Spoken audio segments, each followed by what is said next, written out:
آپ دیکھ رہے ہیں چینل آداب زندگی بھائی نہال۔ فقد قال الله تبارك وتعالى في القرآن المجيد أعوذ بالله من الشيطان الرجيم بسم الله الرحمن الرحيم فلما بلغ معه السعي قال يا بني إني أرى في المنام أني أذبحك فانظر ماذا ترى قال ستجدني إن شاء الله من الصابرين صدق الله العظيم والحمد لله رب العالمين إن الله وملائكته يصلون على النبي يا أيها الذين آمنوا صلوا عليه وسلموا تسليما اللهم صل على سيدنا سيدنا ونبينا ومولانا محمد وآله وبارك وسلم صلاة وسلاما دائما عليك يا رسول الله صلى الله تعالى عليه وآله وسلم۔ عزیزان ملت اسلامیہ، حاضرین مسجد، آج کا یہ پرمسرت موقع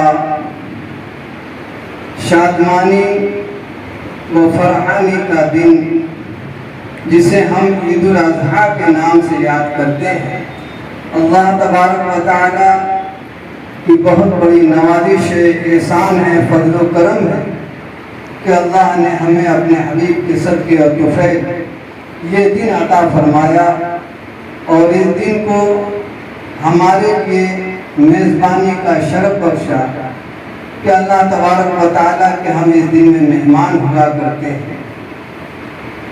اور یہ صدقہ ہے سیدنا ابراہیم خلیل اللہ علیہ السلام اور سیدنا اسماعیل ذبیح اللہ علیہ السلام کی بے مثال قربانی کا۔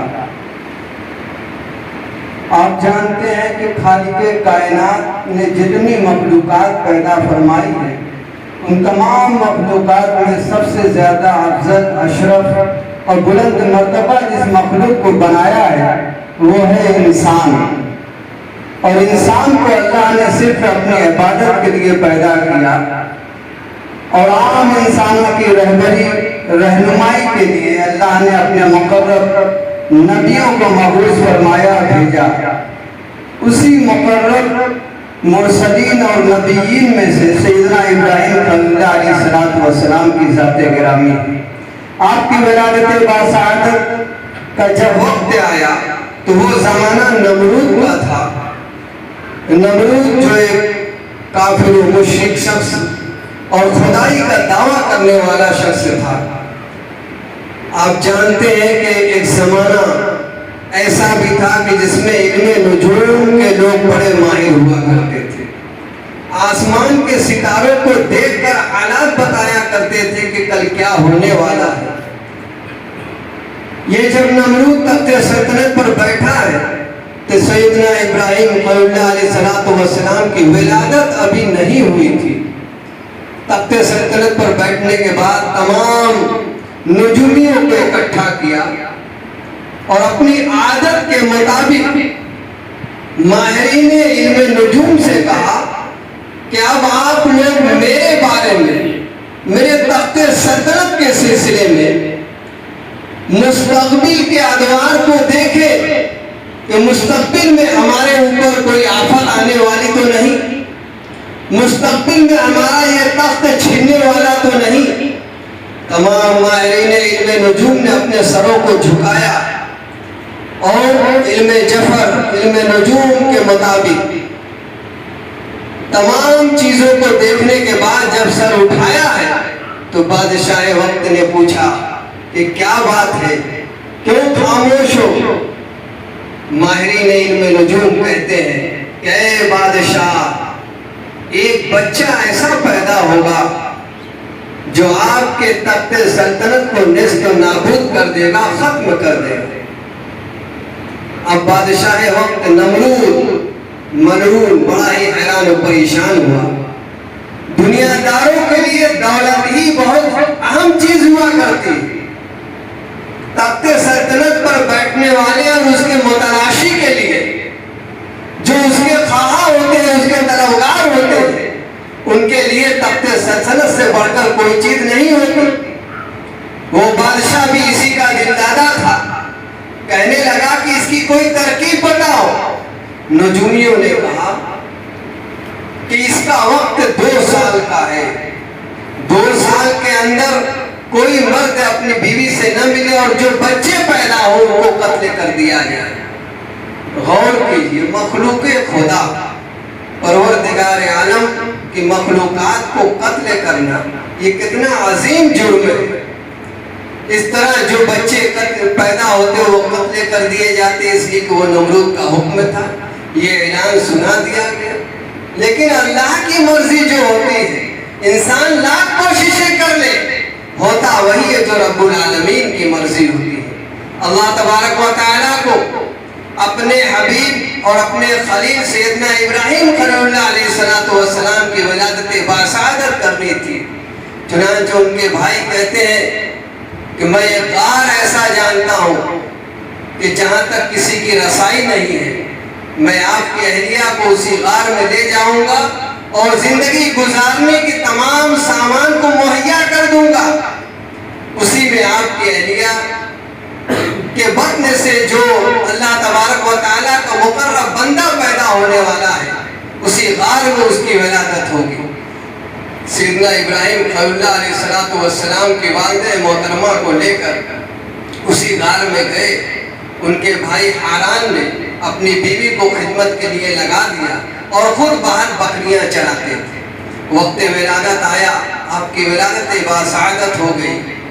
تاریخ بتلاتی ہے کہ جبریل امین تشریف لاتے تھے اور اپنی انگلی کو ان کے منہ میں ڈال دیتے تھے تو شہد اور دودھ کا لطف انہیں ملتا تھا، شہد اور دودھ کی غذا حاصل ہوتی تھی۔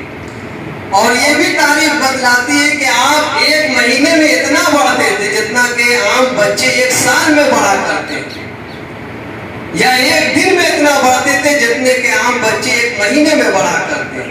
اس طرح بہت جلد حضرت ابراہیم علیہ السلام پروان چڑھ گئے، بڑے ہو گئے، اور بڑے ہونے کے بعد جب آپ کی نظر پڑی ہے، یعنی وہ خطرات ٹل گئے جو 2 سال کا وقت دیا تھا بچوں کو قتل کرنے کا، بادشاہ وقت نے وہ وقت ختم ہو گیا۔ اور ادھر ابراہیم علیہ السلام پروان چڑھے، بڑے ہوئے، اب وقت تھا کہ ان کو غار سے نکال کر گھر لایا جائے۔ مسائل بہت تھے کہ کوئی پوچھے گا کہ یہ کون ہے تو کیا جواب دیا جائے گا۔ ان کے بھائی نے کہا کہ ہم بات کر لیں گے۔ اس طریقے سے وہ جب ان کو گھر لے کر آنے لگے، قرآن کریم فرماتا ہے کہ آپ نے رات کا وقت تھا، شام کا وقت تھا، ستاروں کو دیکھا تو کہا کہ یہ میرا رب ہے۔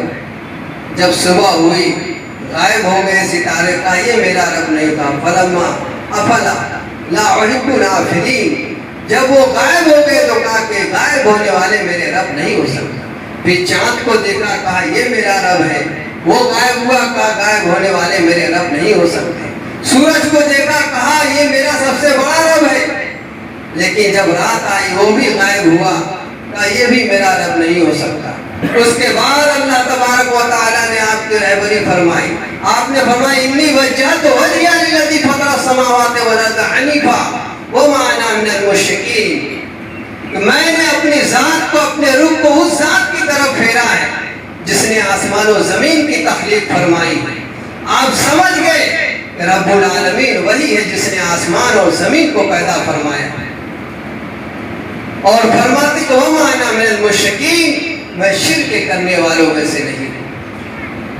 والدین سمجھ گئے کہ یہی وہ بچہ ہے جو تخت سلطنت نمرود کو نیست و نابود کر دے گا۔ وقت آیا، ابراہیم علیہ السلام نے وہ بھی کر دکھایا۔ بڑے واقعات ہیں، تفصیل بہت ہے، اور وقت میں اتنی گنجائش نہیں کہ ان کو بتلایا جائے۔ بہرحال سیدنا حضرت اسماعیل ذبیح اللہ علیہ السلام کی جب ولادت ہوئی ہے، اس وقت حضرت ابراہیم علیہ السلام کی عمر شریف تقریباً 90 سال تھی۔ 90 سال کے قریب میں آپ کو اللہ نے ایک بچہ عطا کیا حضرت حاجرہ کے بطن سے۔ حضرت حاجرہ کا معاملہ یہ تھا کہ رقیون جو رہزن اور ڈاکو تھا، لٹیرا تھا، اس کا معاملہ یہ تھا کہ جب کوئی شخص اپنے ساتھ اپنی بیوی کو لے کر اس راستے سے گزرتا تو وہ بادشاہ وہ لٹیرا اس کو اپنے پاس قید کر لیتا اور اس آدمی کو خالی ہاتھ چھوڑ دیتا.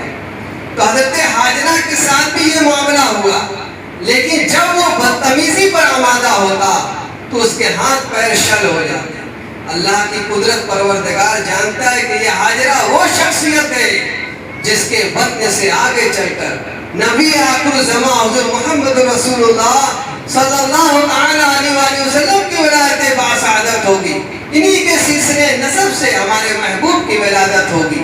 حضرت حاجرہ کی حفاظت پروردگار عالم نے فرمائی کہ جب وہ رہزن آپ کی طرف غلط نظر اٹھاتا، اندھا ہو جاتا، ہاتھ کے اگر دست درازی کرنا چاہتا تو ہاتھ پیر شل ہو جاتے، تو ان کو اپنے پاس اس نے حفاظت سے رکھا کہ یہ کوئی عام خاتون نہیں ہے. حضرت ابراہیم علیہ السلام حضرت سارہ علیہ السلام کے ساتھ جب ادھر سے گزر ہوا ہے تو حضرت سارہ کو بھی اس نے ایسا ہی معاملہ کیا. جب حضرت سارہ کی طرف ہاتھ بڑھاتا اس کے ہاتھ اور پیر شل ہو جاتے، بے جان ہو جاتے.